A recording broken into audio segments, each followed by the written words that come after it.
तो लॉरेंज वक्र या गिनी गुणांक के अंतर्गत जिसे हम लोग अपकिरण की बिंदु रेखीय माप कहते हैं, इसके अंतर्गत हम लोग बेसिकली जो अध्ययन करते हैं आय की असमानता, संपत्ति की असमानता, ठीक है, सामाजिक उपयोग की वस्तुओं की असमानता, उसका वितरण समाज में किस प्रकार से हुआ है।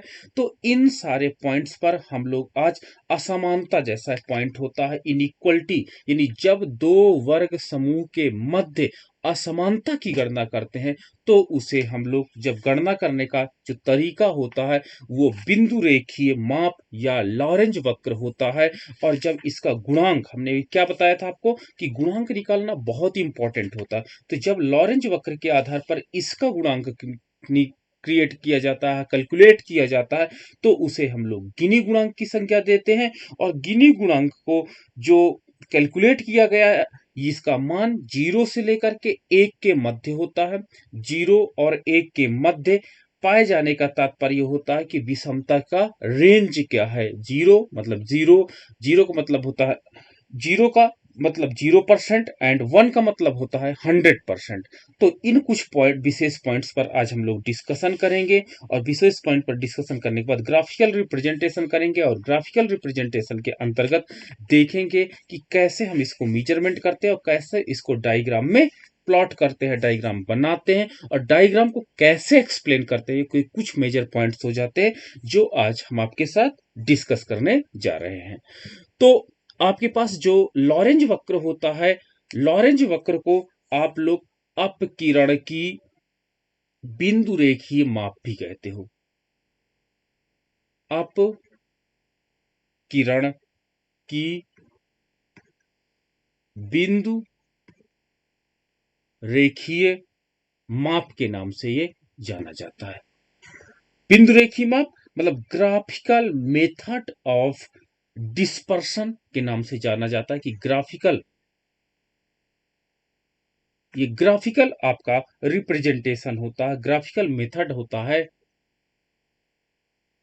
ग्राफिकल मेथड होता है जिसके अंतर्गत हम लोग लॉरेंज कर्व या गिनी गुणांक को कैलकुलेट करते हैं। तो ये अपकिरण की जो डिस्पर्शन मेजरमेंट करने का ग्राफिकल मेथड होता है। ठीक है, लॉरेंज वक्र अपकिरण को मापने का रेखा विधि, रेखा गणितीय विधि या ग्राफिकल मेथड है। ठीक है, लॉरेंज कर्व जो आपका डिस्पर्शन मापा जाता है, ठीक है, डिस्पर्शन मापने का रेखा गणितीय मेथड है। इस वक्र का प्रतिपादन अमेरिका के सुप्रसिद्ध अर्थसांख्यिकीकार, इकोनॉमिक स्टैटिशियन आपके डॉक्टर मैक्स ओ लॉरेंज,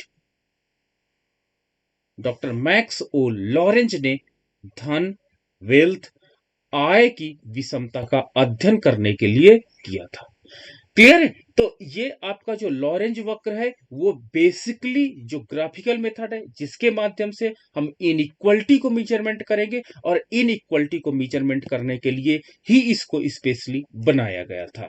ठीक है, उनके नाम पर ही इस वक्र को हम लोग लॉरेंज वक्र की संज्ञा देते हैं।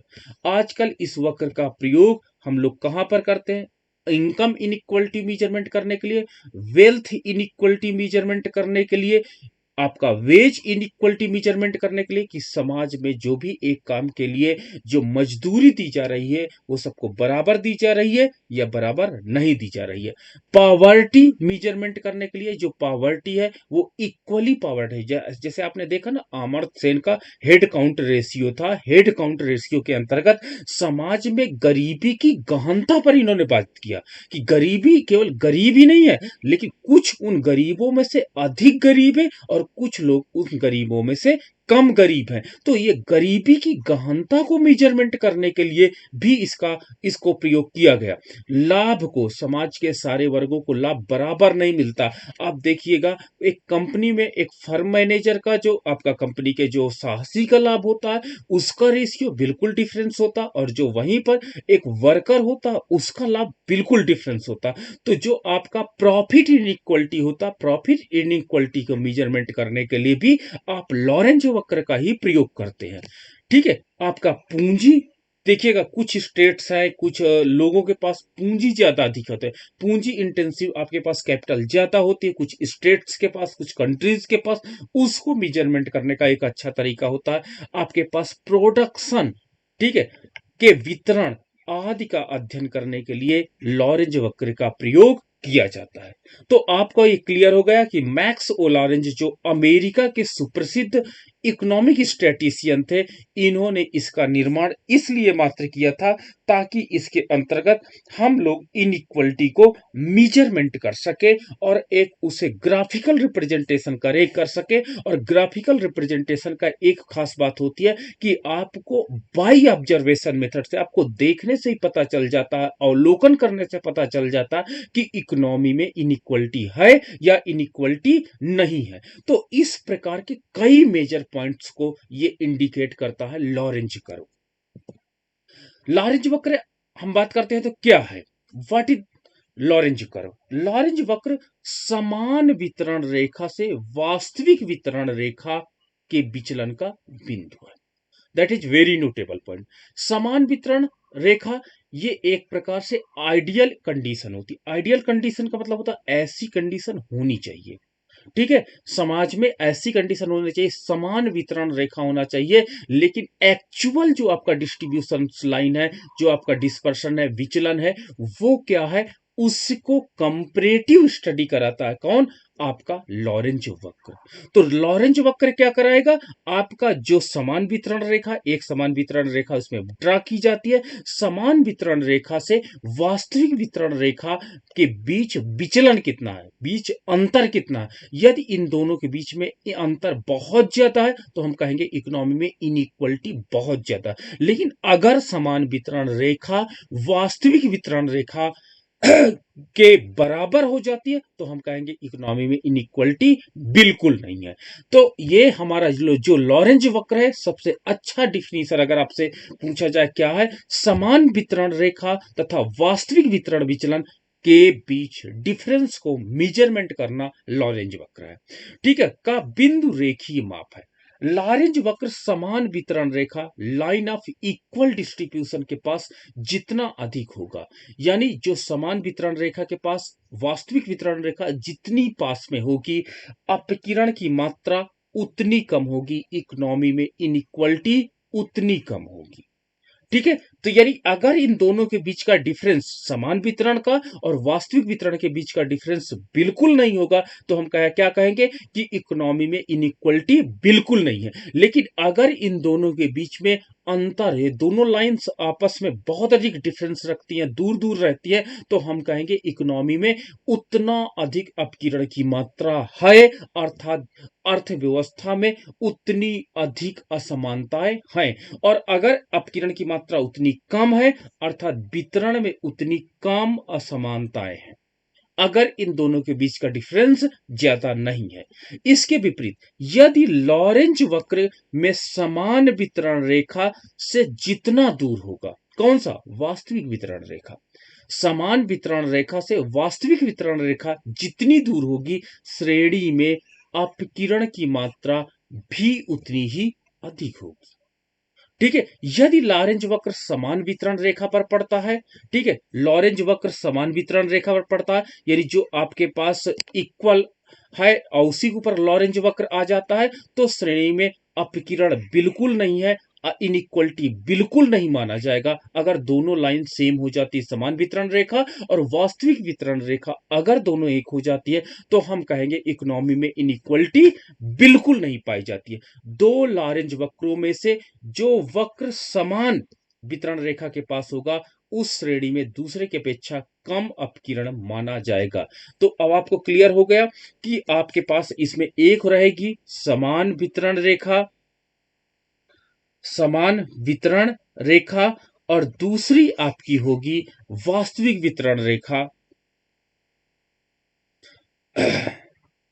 वास्तविक वितरण रेखा, और दोनों के बीच आपके पास, दोनों के बीच डिफरेंस जितना अधिक होगा, वास्तव में इनइक्वलिटी उतनी अधिक होगी। यदि इन दोनों रेखाओं का मान एक हो जाता है तो हम कहेंगे कि इकोनॉमी में जो आपका इनइक्वलिटी है वो जीरो है। और वास्तविक वितरण रेखा को आप लोग लॉरेंज कर्व कहेंगे, लॉरेंज वक्र कहेंगे।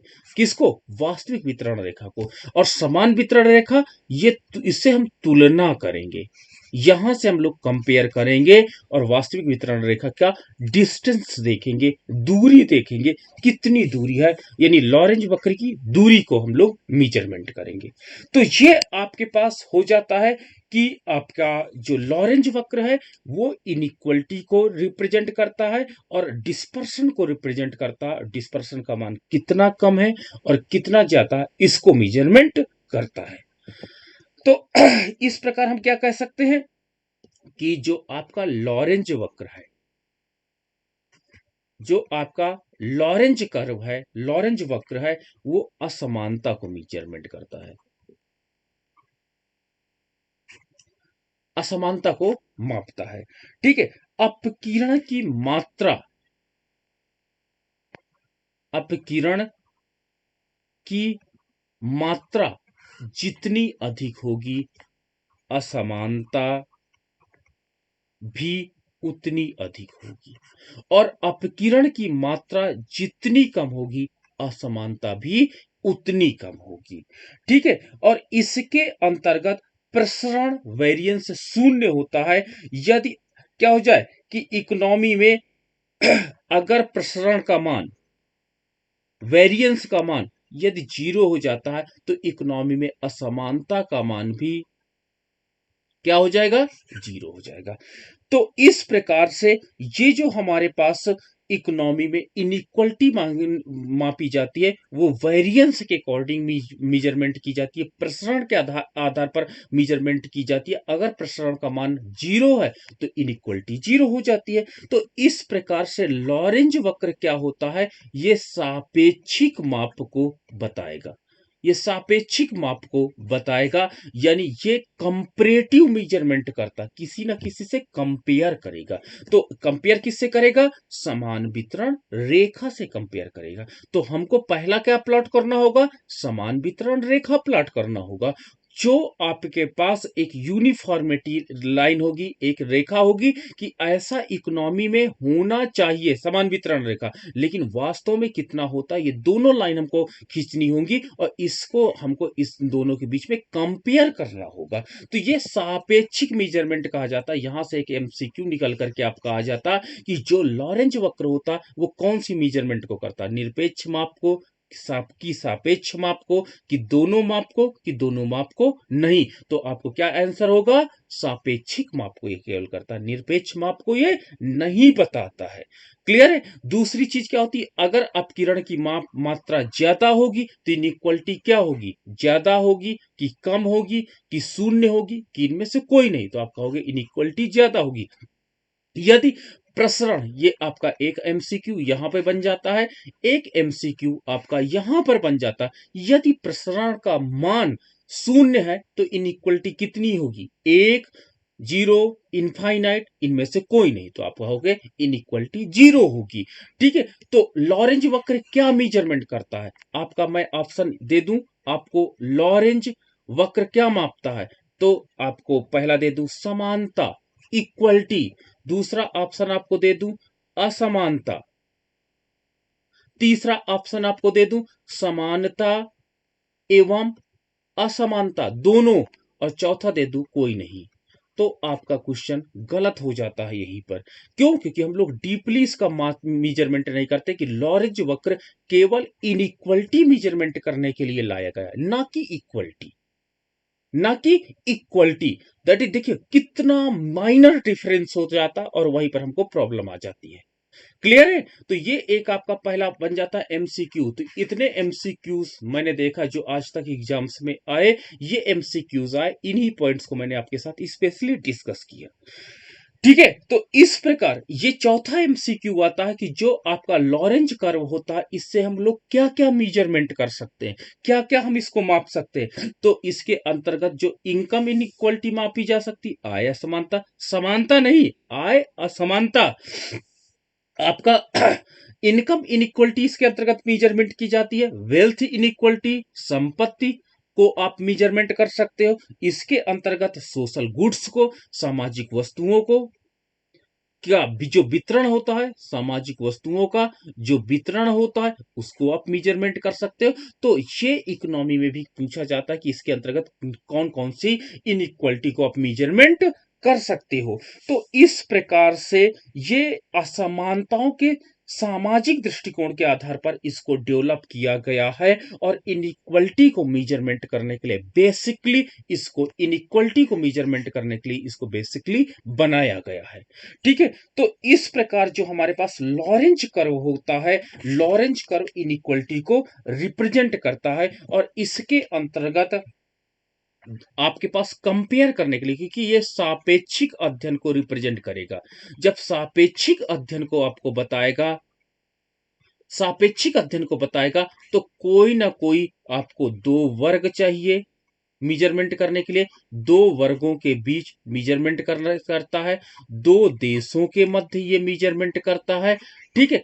तो टू कंट्रीज, तभी तो आप तुलना कर पाओगे। तो वर्ग समूह इसके लिए अनिवार्य होना चाहिए। दो समयावधि होना चाहिए। जैसे मान लीजिए 2020 और 21 के बीच आप मेजरमेंट करते हो, तो कहीं ना कहीं जब सापेक्षिक कंपैरेटिव आप स्टडी करते हो, कंपैरेटिव इनइक्वालिटी मेजरमेंट करते हो, तो आपके दो ग्रुप, दो देश, दो समय, यानी दो कम से कम होना अनिवार्य है।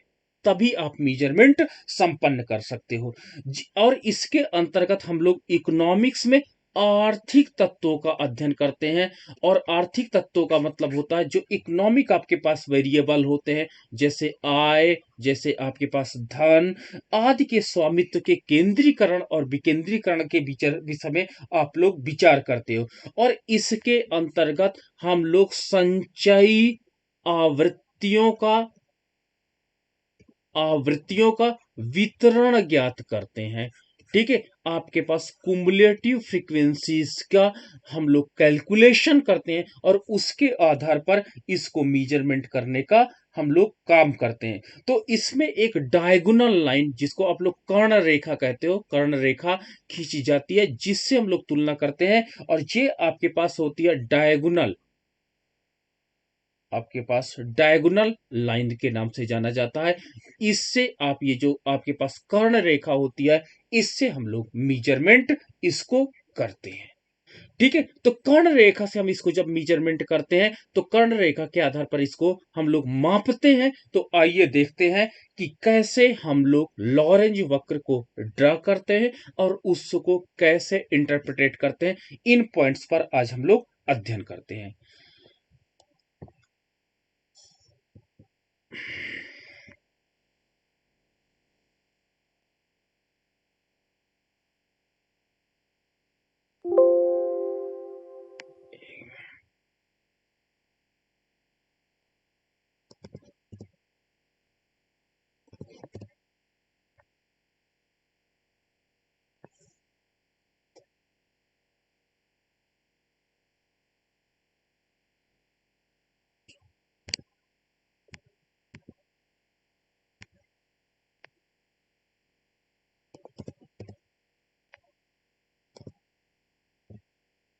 मैंने एक या दो टेबल जनरेट कर ली, ताकि हम लोग लॉरेंज कर्व को आसानी से मेजरमेंट कर सके।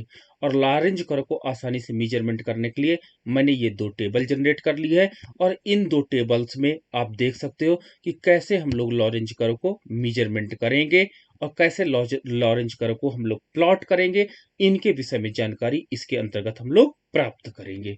तो अब मेरे पास एक क्वेश्चन, मैं एज्यूम करता हूं कि एक मेरे पास क्वेश्चन है, और उस क्वेश्चन में जो इंफॉर्मेशन है, उस इंफॉर्मेशन के आधार पर मैं एक क्वेश्चन को लॉरेंज वक्र के रूप में, दो ग्रुप मेरे पास दिया गया, दो कंपनी है, दो कंपनियों के लाभ दिए गए हैं कुछ वर्षों में।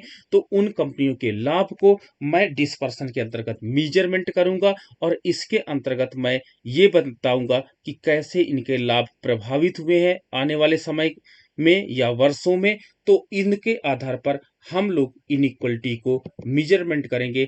किसके द्वारा, लॉरेंज वक्र के द्वारा इसको हम लोग मेजरमेंट करेंगे।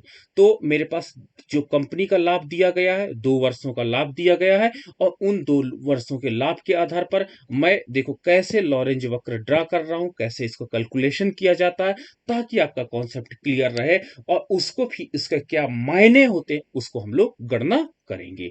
तो चलिए देखते हैं कि कैसे इसको हम लोग कैलकुलेट करते हैं। मेरे पास 2 कंपनियां हैं, ठीक है, 2 कंपनियां हैं, उनके हमारे पास इंफॉर्मेशन दी गई है और उस इंफॉर्मेशन के आधार पर मुझे लॉरेंज वक्र को प्लॉट करना है, लॉरेंज कर्व को मुझे ड्रा करना है। ठीक है, मेरे पास ईयर दिया गया है, ठीक है, ईयर दिया गया है, आपके पास ईयर है, और ईयर मेरे पास लगभग 5 वर्षों का डेटा दिया गया है। आपके पास ए फर्म का, बी फर्म का 5 वर्ष का डेटा दिया गया है। तो ए फर्म आपके पास है, आपके पास बी फर्म आपके पास दी गई है, और दोनों का प्रॉफिट अलग अलग दिया गया। हमको ये बताना है कि प्रॉफिट इनइक्वालिटी कितनी है, इसको हमको मेजरमेंट करना है। तो 2000 जब 4 की बात करते हैं तो 2004 में ए फर्म का प्रॉफिट जो था वो 15 आपका 15,000 था। आपका बी फर्म का वहीं पर जो प्रॉफिट था वो 20,000 था। 2000 आपके पास 2005 में जब हम इसको मेजरमेंट करते हैं तो 2005 में ये 30 हो जाता है और ये 30 हो जाता है। वही 2000 आपके पास 6 की जब हम बात करते हैं तो 2006 में ये आपका हो जाता है 45, ये भी आपका हो जाता है 45। ठीक है, लेकिन 2007 में जब हम बात करते हैं 2007 में ये हो जाता है 60, ये भी हो जाता है 60। लेकिन 2000 आपका पास 8 में इसका प्रॉफिट, ए फर्म का प्रॉफिट हो जाता है 50 और बी फर्म का प्रॉफिट हो जाता है आपका 45। तो देखिए दोनों के प्रॉफिट में इनइक्वलिटी है, प्रारंभ में ये 15 है, ये 20 है, लेकिन बाद के वर्षों में मैंने देखा 2005, 2006, 2007 में प्रॉफिट में क्या हो जाती है, इनइक्वलिटी जीरो हो जाती है। लेकिन फिर भी प्रारंभिक इनइक्वलिटी और अंतिम इनइक्वलिटी पाई जाने के कारण कुछ ना कुछ उनके प्रॉफिट में डिफरेंस प्राप्त होगा। तो इस डिफरेंस को हम लोग अब कैलकुलेट करेंगे लॉरेंज वक्र के माध्यम से। तो सबसे पहले आप ईयर को रख लो, जो आपके पास इंफॉर्मेशन दी गई है ईयर के रूप में। तो आप उन ईयर को आप रख लो। ईयर की कौन कौन सा ईयर है, 2004, 2000 आपके पास 5, 2006। जितनी इंफॉर्मेशन आपको ईयर के रूप में दी गई है उस इंफॉर्मेशन को आप कलेक्ट करके रख लीजिए। ठीक है, अब आप एक काम करिए, संचयी आपका संचयी वर्ष को, कुमुलेटिव ईयर्स को गणना कर लीजिए। संचयी वर्ष की आप गणना कर लीजिए, और संचयी वर्ष की गणना करने के लिए ये देखिए पहला साल है, ठीक है, पहला साल है, फिर ये आपका संचयी 1 साल और जुड़ जाता है तो दूसरा साल हो जाता है, फिर 1 साल और जुड़ जाता है तो ये तीसरा साल हो जाता है, फिर 1 साल और जुड़ जाता है तो ये चौथा साल हो जाता है, फिर 1 साल और जुड़ जाता है तो ये 5वां साल हो जाता है। क्लियर है? तो आपको सबसे पहले संचयी वर्ष की गणना करना है, ठीक है, और संचयी कर, अगर यहाँ पर ये आपका व्यक्तिगत श्रेणी, अगर यहाँ पर 1,000, 2,000, 3,000, 4,000, 5,000 इनकम दी होती मान लो, और उसको समय के अवधि पे कैलकुलेट करते तो उनको भी हम ऐड कर देते, क्योंकि ये टाइम है इसलिए टाइम को 1 2 3 4 5 के रूप में हमने संचयी वर्ष के रूप में लिख लिया है। अब हमको सबसे पहले होता है प्रतिशत बनाना। संचयी वर्ष का प्रतिशत कैलकुलेट करना होगा, प्रतिशत के रूप में हमको हरदम कैलकुलेट करना होगा। ये आपका नोटेबल पॉइंट बन जाता है कि जो भी आपके पास कुमुलेटिव ईयर्स होंगे, जहां पर कुमुलेटिव आप टेबल कैलकुलेट करेंगे वहां पर प्रतिशत निकालना इंपॉर्टेंट हो जाता है। तो चलिए 5 में जो आपका 1 होगा वो कितने प्रतिशत होगा, वो 20% होगा। 2 को कितना होगा, 40% होगा। ये आप कैलकुलेट करिएगा, आपको देखिएगा कैलकुलेट हो जाएगा कि आपका 5 में जो एक नंबर होता है, एक होता है, जैसे 5 रुपए आपके पास है, 1 रुपए कितने परसेंट होगा, 20% होगा। 2 रुपए कितना होगा, 40% होगा। 3 रुपए कितना होगा, आपके पास 60% होगा। 4 रुपए कितना होगा, 80% होगा। और 5 में 5 रुपए अगर आपके पास होगा तो आपके पास कितना होगा, 100% होगा। तो ये आपने संचयी वर्ष को प्रतिशत के रूप में कन्वर्ट कर लिया है। तो संचयी वर्ष को जब आप प्रतिशत के रूप में कन्वर्ट कर लेंगे तो पहला काम आपका कंप्लीट हो जाता है कि आपने पहला होमवर्क आपने कर लिया। तो आपको सबसे पहले जो अगर आपको ईयर दिया रहे तो उसको ये आपके ईयर के बेस में था, ईयर के बेस में आपने संचयी वर्ष कैलकुलेट किया और उसको संचयी वर्ष प्रतिशत के रूप में कन्वर्ट कर लिया। पहला आपने वर्क कंप्लीट कर लिया, पहला स्टेज आपने पार कर लिया। अब दूसरा स्टेज होता है कि ए फर्म का जो लाभ है, पहले लाभ, तो ए फर्म का लाभ वो आप लिख लो। तो लाभ कितना है, आपके पास था लाभ 15, ये टेबल में आप देख सकते हो लाभ कितना, 15, 30, 45, 60, 50। तो इस लाभ को आप नोट कर लीजिए। 15 आपके पास, 30 आपके पास, 45 आपके पास, 60 आपके पास, 50। इस लाभ को आप कैलकुलेट कर लीजिए, किसका, फर्म ए का। पहले फर्म ए के साथ हम लोग होमवर्क करेंगे। तो फर्म ए का पहले लाभ कैलकुलेट कर लीजिए, फिर आप अगली टेबल बनाइए संचयी लाभ की। फिर टेबल क्या बनेगी, कुमुलेटिव प्रॉफिट की। तो ये प्रॉफिट को कुमुलेटिव कर दीजिए। तो पहला 15, तो 15 हो जाएगा। फिर 15 में 30 को ऐड करिए तो कितना हो जाएगा, 45। फिर 45 में 45 को ऐड करिए तो कितना हो जाएगा, 90। फिर 90 में 60 को ऐड करिए। तो जब 90 में 60 को ऐड करेंगे तो 150, 150 में आप 50 को ऐड करिए तो कितना हो जाएगा, 200 हो जाएगा। तो लाभ की टेबल से आप यहां से आप स्टडी कर रहे हो, ये ए फर्म के विषय में आपके सारे ब्यौरा आ जाएगा। ठीक है, पहले आप उसका लाभ फर्म का निकाल लीजिए, फिर संचयी लाभ निकालिए। जैसे आपने ईयर निकाला, फिर उसका संचयी ईयर निकाला, फिर उसका प्रतिशत निकाला। तो चलिए, जो संचयी लाभ आया, इस संचयी लाभ से आप 200 में से आप प्रतिशत में कन्वर्ट करिए। तो संचयी लाभ प्रतिशत की गणना कीजिए। संचयी लाभ प्रतिशत की गणना करना है तो 200, 15 जो है वो 200 का कितना प्रतिशत है, 15 जो आपका 15 है वो 200 का कितना प्रतिशत है। तो आपने कहा सर 7.5 है, यानी 15 जो आपका संचयी लाभ है वो 200 का 7.5 है। 45 कितना हो गया, 45 जो होगा 200 में वो 22.5 होगा। 90 कितना होगा, 90 जो आपका होगा 45 होगा। जो आपका 150 होगा वो कितना परसेंट लाभ होगा, वो आपके पास क्या हो जाएगा, वो लाभ आपका पास हो जाएगा 50% हो जाएगा। 75% लाभ हो जाएगा। ये आपका 100% हो जाएगा। तो इस प्रकार आप क्या करेंगे, लाभ की गणना कर लेंगे और लाभ की गणना आप कैलकुलेट कर लेंगे। तो ये ए फर्म का सबसे पहले आप लाभ को लिख लीजिए, फिर संचयी लाभ की टेबल बना लीजिए और संचयी लाभ की बात संचयी लाभ प्रतिशत की टेबल बना लेंगे तो शायद ये आप बना सकते हो।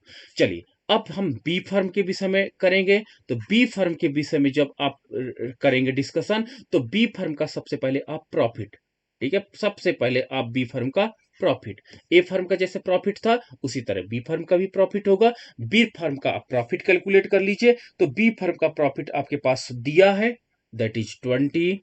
मैं इसको कलर चेंज करता हूं।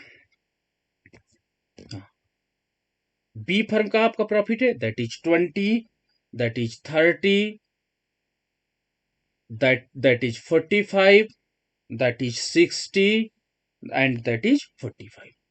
ये आपका बी फर्म का प्रॉफिट है। इससे आप क्या करिए, कुमुलेटिव फ्रीक्वेंसी यानी कुमुलेटिव प्रॉफिट टेबल आप बना लीजिए। कुमुलेटिव प्रॉफिट टेबल आपका बनेगा। कुमुलेटिव प्रॉफिट टेबल बनाने के लिए आपका 20, तो 20 हो जाएगा।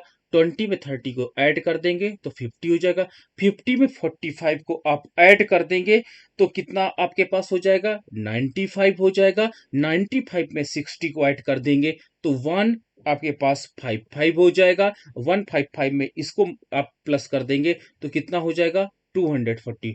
चलो, ये आपका cumulative frequency cumulative profit table of B firm का प्राप्त हो जाएगा।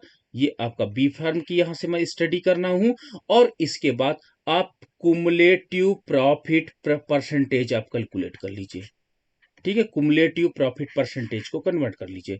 तो 20 आपका 200 में कितना हो जाएगा, 10%। ठीक है, 50 200 में कितना परसेंट हो जाएगा, 25%। ठीक है, 95 कितना हो जाएगा, 47%। ठीक है, और आपका ये जो आपका हो जाएगा 155, ये 155 कितना हो जाएगा आपका 77%। ठीक है, और आपका 200 कितना हो जाएगा 100%। क्लियर है? तो ये आपको सबसे इंपॉर्टेंट है, आपको कुमुलेटिव फ्रीक्वेंसी टेबल को की गणना करना, और कुमुलेटिव फ्रीक्वेंसी टेबल की गणना करने के अंतर्गत आपको सबसे ज्यादा इंपॉर्टेंट जो पार्ट होता है, आपको जहां से कंपेयर करना है उसको आप कुमुलेटिव फ्रीक्वेंसी में कन्वर्ट कर लीजिए। ठीक है, फिर आप एक फर्म का दो फर्म में कम से कम दी रहेंगी जिनके बीच में आप अध्ययन करेंगे। सॉरी, यह इसको नहीं, ये आपको एक मिनट। हाँ, हाँ, आपका ए फर्म का ये कुमुलेटिव फ्रीक्वेंसी टेबल है, कुमुलेटिव प्रॉफिट परसेंटेज टेबल है, इसको आप गणना कर लीजिए। और बी फर्म का कुमुलेटिव प्रॉफिट टेबल, इसको आप कंपेयर कर लीजिए। और जो लॉरेंज कर्व होता है, वो लॉरेंज कर्व में यही तीन इंफॉर्मेशन होती है। ये आपकी समान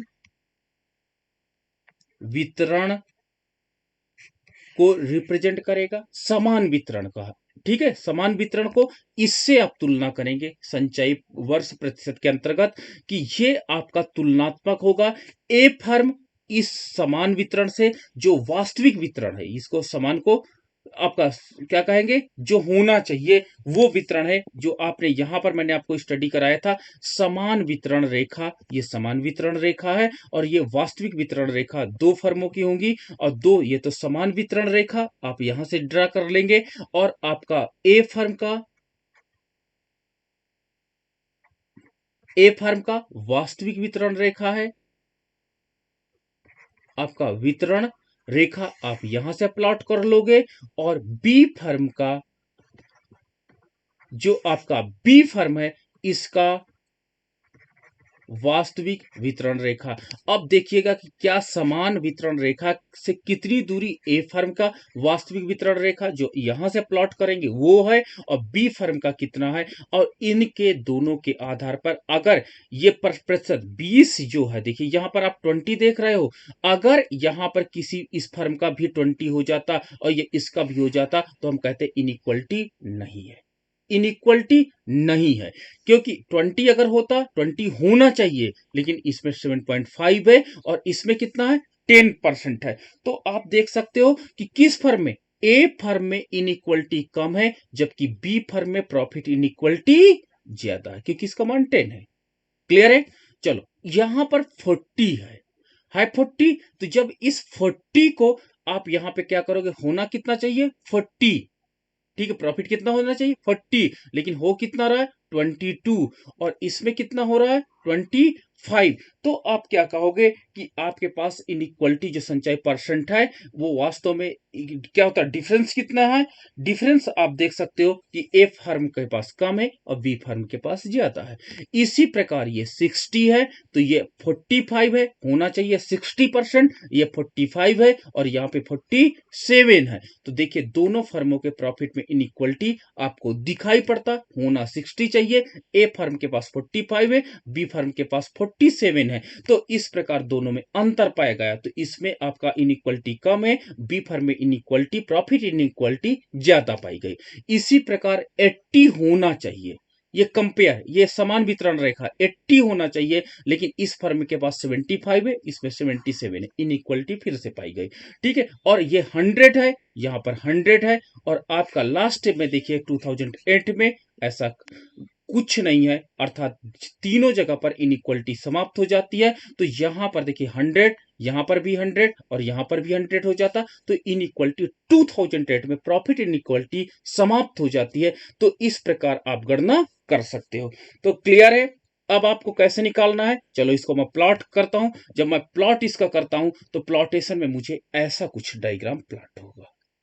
ठीक है, ऐसा डायग्राम मुझे प्राप्त होता है।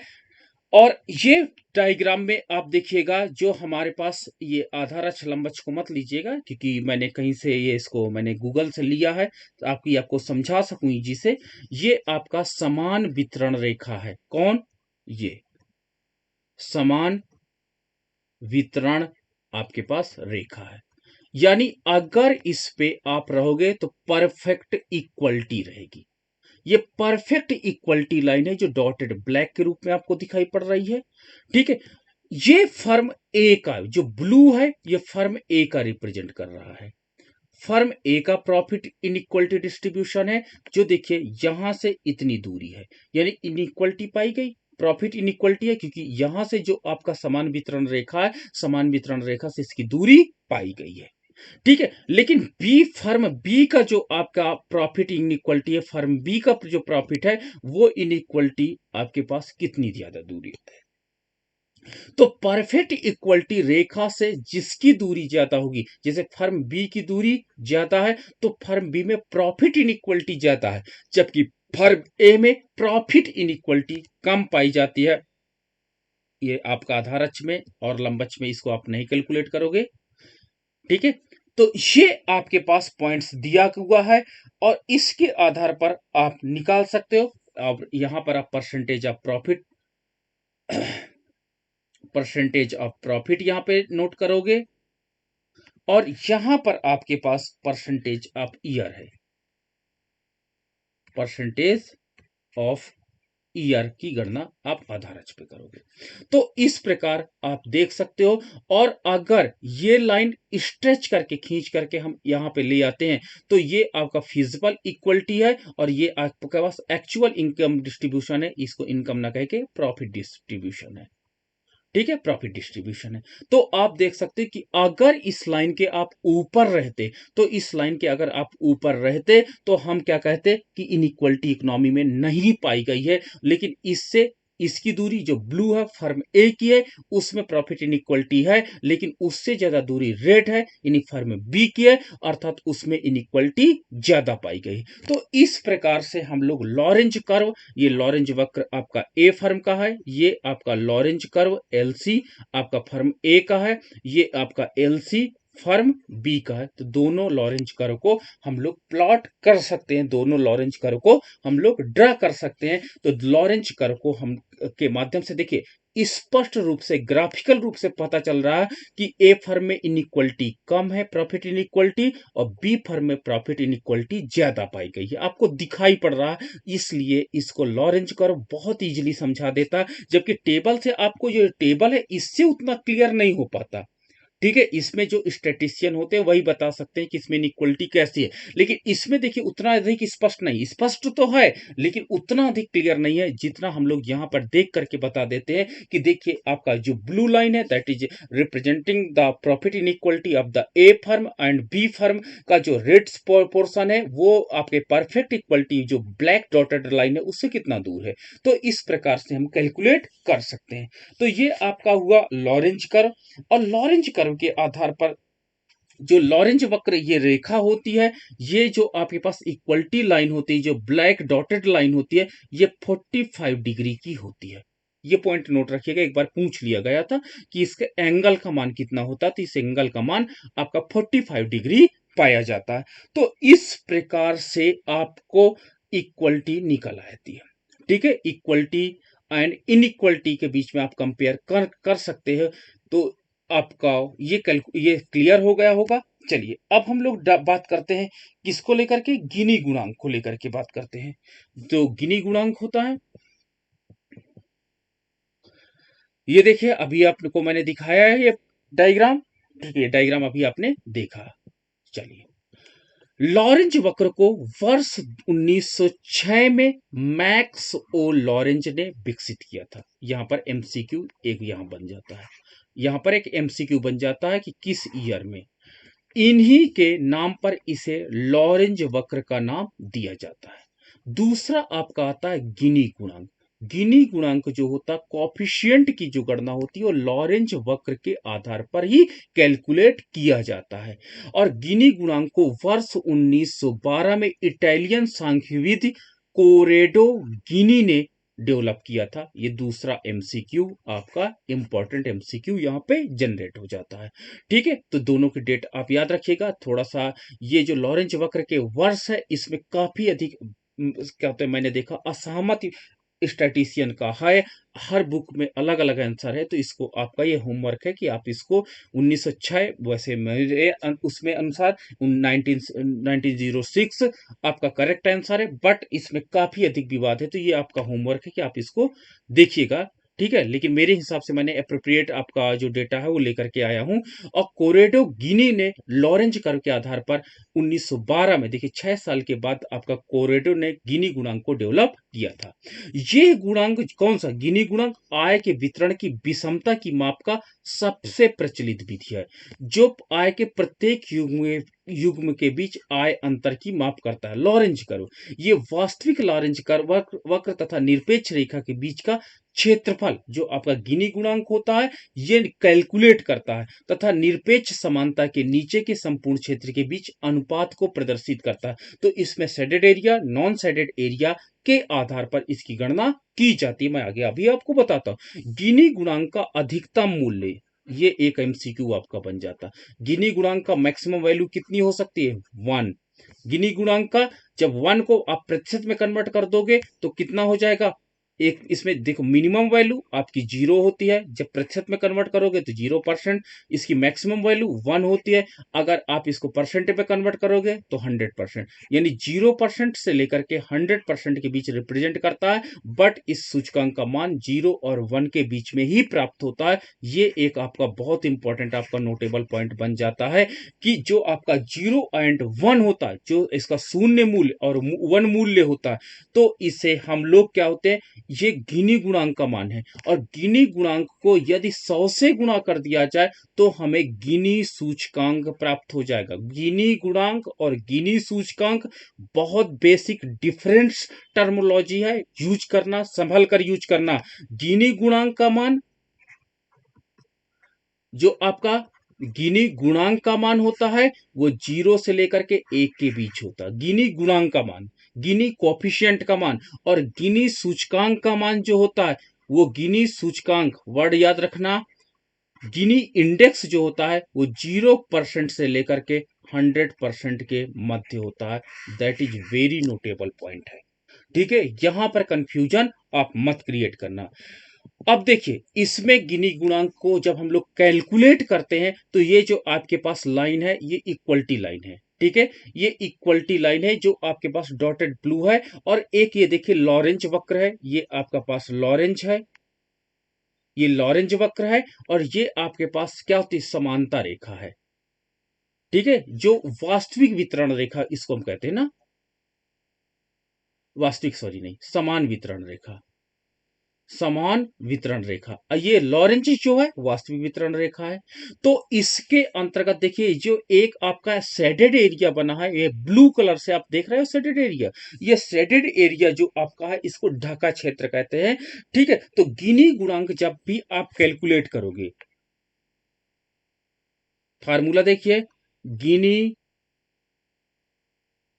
गुणांक, जब भी आप गिनी गुणांक कैलकुलेट करोगे सबसे पहले ढका क्षेत्र आपका,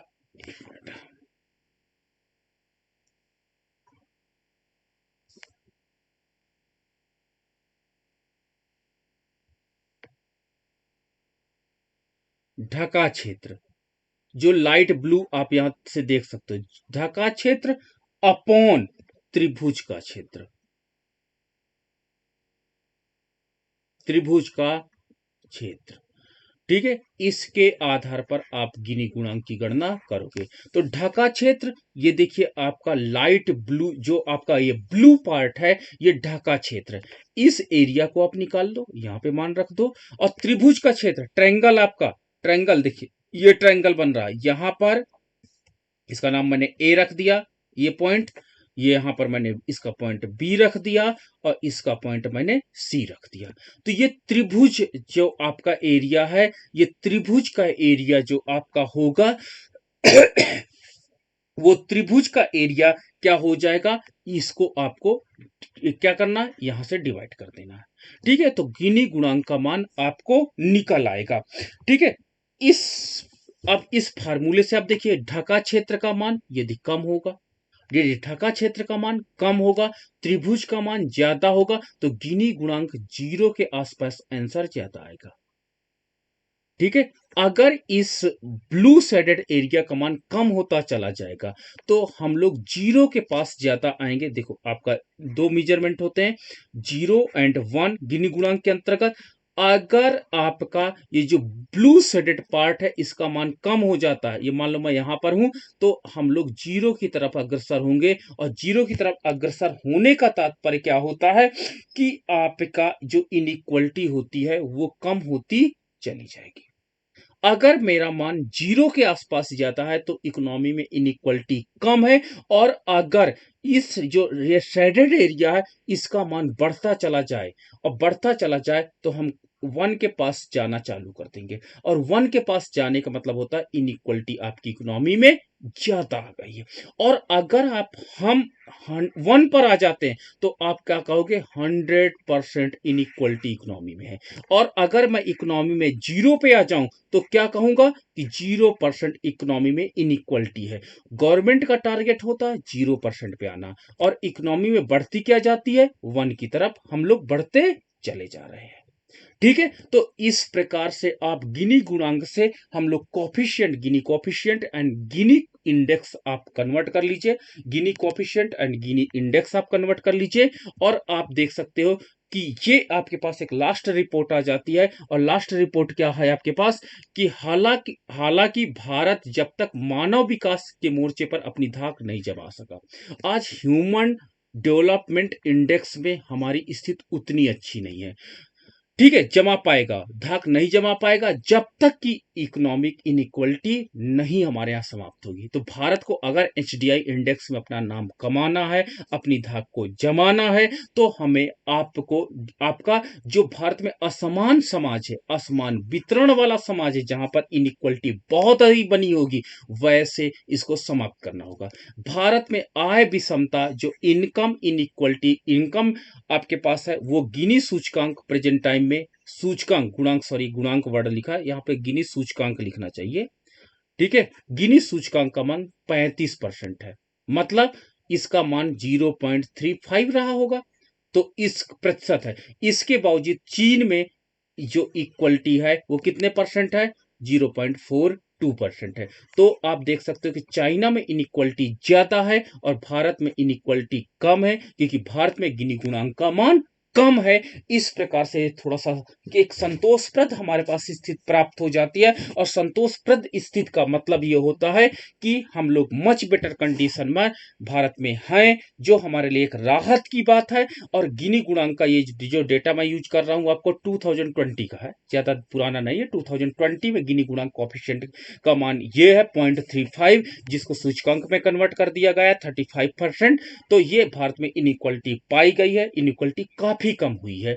तो इस प्रकार से आज हमने आपके साथ टॉपिक डिस्कस किया कि लॉरेंज कर्व कैसे होता है, लॉरेंज कर्व के का मतलब क्या होता है, लॉरेंज कर्व हम लोग कैसे प्लॉट करते हैं, ये आपको हमने डिफाइन किया। साथ ही साथ आज हमने आपको गिनी गुणांक कोएफिशिएंट एंड आपका इंडेक्स आपके साथ डिस्कस किया।